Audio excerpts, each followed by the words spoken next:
রাজধানী বৈরুতের রাস্তায় গাড়ির লম্বা লাইন, নিত্য প্রয়োজনীয় জিনিসপত্র সাথে নিয়ে নিরাপদ আশ্রয়ের খোঁজে ছুটছেন সাধারণ মানুষ। বৈরুতের দক্ষিণাঞ্চলীয় হিজবুল্লাহ ঘাঁটি দাহিয়ে এলাকায় নতুন করে ইসরায়েলি হামলার নির্দেশের পর এমন পরিস্থিতি তৈরি হয়েছে।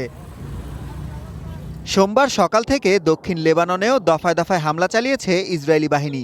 বিশেষ করে নাবাতিয়ে এবং হাব্বুস এলাকায় ব্যাপক বিমান হামলা চালানো হয়েছে। একই সাথে দক্ষিণের বেশ কয়েকটি গ্রামের বাসিন্দাদের অন্তত 1 কিলোমিটার দূরে সরে যাওয়ার নির্দেশ দিয়েছে আইডিএফ।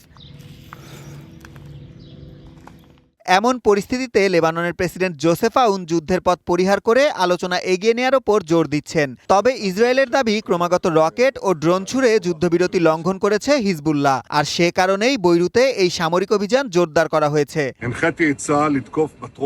হিজবুল্লাহ আমাদের শহর আর নাগরিকদের লক্ষ্য করে হামলা চালাবে, অথচ বৈরুতের দাহিয়েতে তাদের সদর দপ্তর সুরক্ষিত থাকবে, তা হতে পারে না। উত্তর ও দক্ষিণের বাসিন্দাদের নিরাপত্তা নিশ্চিত করতে আমরা প্রতিশ্রুতিবদ্ধ। লেবাননে ইসরায়েলের এই সামরিক আগ্রাসনের তীব্র নিন্দা জানিয়েছে ইরান। তেহরানে এক সংবাদ সম্মেলনে ইরানের পররাষ্ট্র মন্ত্রণালয়ের মুখপাত্র ইসমাইল বাঘেই বলেন, এই হামলা চলমান কূটনৈতিক প্রক্রিয়াকে বাধাগ্রস্ত করছে। লেবাননে ইসরায়েলি হামলা বেড়ে যাওয়ার মূল উদ্দেশ্যই হল কূটনৈতিক প্রক্রিয়াকে বাধাগ্রস্ত করা। আমরা আবারও বলছি, যে কোনো চূড়ান্ত শান্তি চুক্তির প্রধান শর্তই হল লেবাননে স্থায়ী যুদ্ধবিরতি।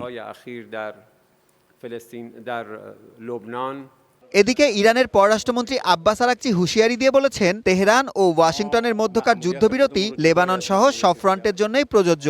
এর যে কোনো একটি ফ্রন্টে লঙ্ঘন হলে পুরো চুক্তি ভঙ্গ হবে। এছাড়া এই আগ্রাসনের তীব্র নিন্দা জানিয়েছে ফ্রান্স, ব্রিটেন, কাতার ও ইজিপ্ট।